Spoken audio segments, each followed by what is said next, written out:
For a very long time, people have been utilizing a loophole in the entire US visa system. Rich people with the ability to travel to different countries chose third countries like Singapore, Dubai, Cambodia, Sri Lanka, and even Germany to appear for their US visa interviews because the wait time was significantly shorter as compared to their home countries. This phenomenon was often referred to as the visa shopping. And this visa shopping helped thousands of people, including Indians, in reducing their wait times when applying for US visa interview. But that shortcut no longer exists in 2025. This isn't hypothetical. The US has been passing one law after the other, and that is just making immigration a lot more difficult than the past decade. And similarly, last week, the Department of State of the United States announced a new rule.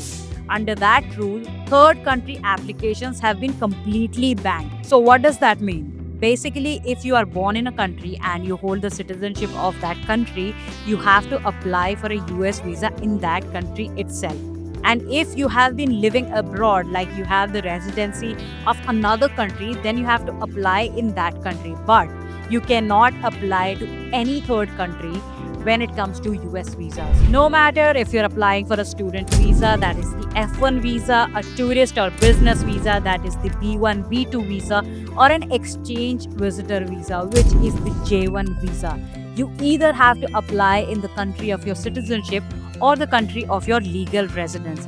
No exceptions allowed. Thousands of Indians flew to Dubai, Singapore, even Bangkok to avoid longer wait times. The wait time in these countries was often just few days or just weeks as compared to the long queues in India.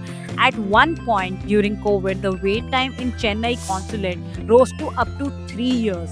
On an average, it was just 12 to 15 months for any consulate in India. The US has now slammed that door shut. Trump is trying to tighten the immigration rules, and this just becomes one part of it. I would say that it sounds really efficient on paper, wherein you're trying to curb and democratize the entire visa process and immigration process. And it's not just favoring people with money, but it also puts a lot of people in jeopardy. Well, now travel has become accessible, and a lot of Indians are traveling to different countries, including the US. It's not just limited to for business purposes, but also for leisure and vacations. According to the US State Department Global Visa Wait Time Dashboard, the wait time in Indian consulate is just unbearable. For a B1, B2 visa, if you are an Indian national, to apply for it, you have to wait at least 9 months for an interview in the Chennai consulate. For Kolkata, it's just close to 6 months. For Delhi, it's 3.5 months, and for Hyderabad and Mumbai, it's 3 months respectively. Not an easy process altogether. Earlier this year, the wait time at Chennai consulate touched a full year. That is 12 months just to appear for an interview. And you don't even know whether you will sail through or not. For example, let's just take Singapore. In Singapore, you get a visa interview slot under 10 days. If you are traveling from India and you are an Indian national, you have to shell out 20 to 40,000 rupees on flights and 2 nights in hotel. You can conveniently travel under 6 hours, come back to your home country after appearing for your visa interview. And that's it. For a very long time, this was a legal and practical workaround that kept students on schedule, businesses agile, and family trips alive. But now that looks a little difficult.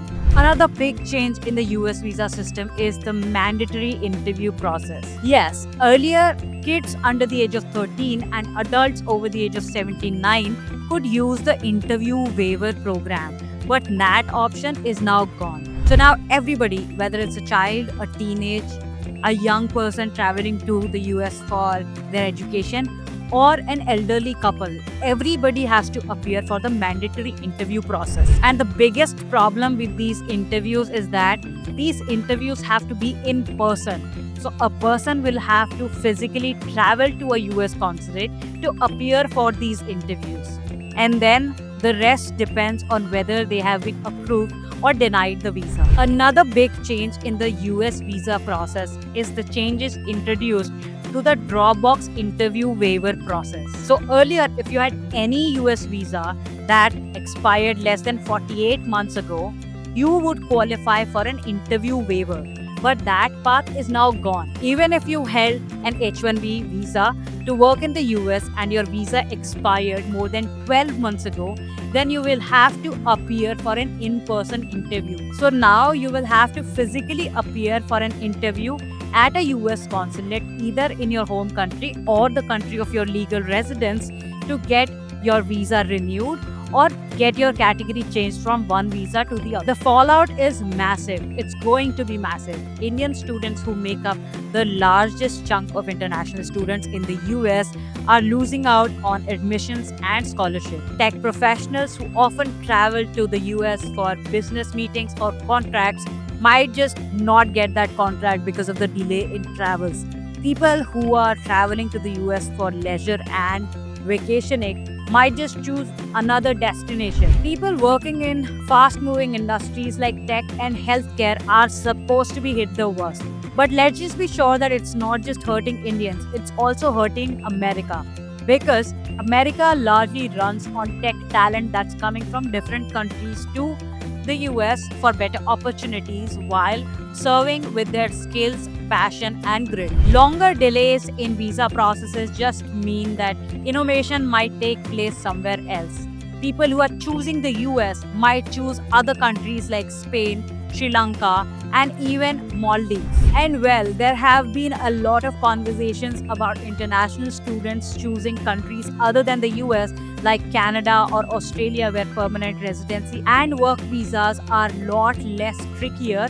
But this move, when it comes to immigration processes becoming stricter in the US, might just propagate students in that direction. But longer wait times doesn't mean that you have to lose out on that family trip or that dream program that you wanted to study for your career advancement. You just have to do these 6 things so that you are on track with the new reality of US immigration. First of all, plan in advance. Not just weeks, but 6 to 12 months. And also keep some buffer timing if it comes to deadlines, programs starting in the US, or just your travel plans. Second is check the dashboards of wait times religiously. While Bombay and Hyderabad consulates tend to move a little faster, Chennai gets stuck after a point. So you may want to check that what consulate is moving at what speed. Thirdly, check if you qualify for the interview waiver Dropbox program. If you have any US visa that expired less than 12 months ago, then you go for the Dropbox interview waiver program, but don't completely rely on it if you're not sure, and book your interview slot as soon as you get it. Fourth is you need to prepare your documents very, very carefully. Whether it's the record of your previous visas, your international travels, proof of acceptance in a US university, or a letter from your employer.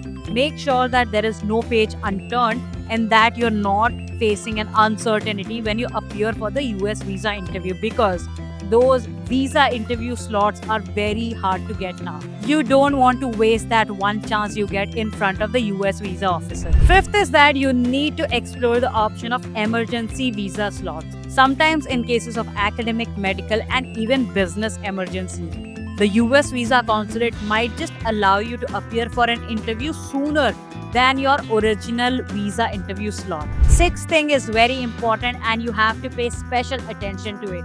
Don't fall into the traps of travel agents and companies that promise you faster visa processing time. Remember that there are no shortcuts and you will have to go through the entire process like everybody else. The bigger picture is this: the era of shortcuts is over.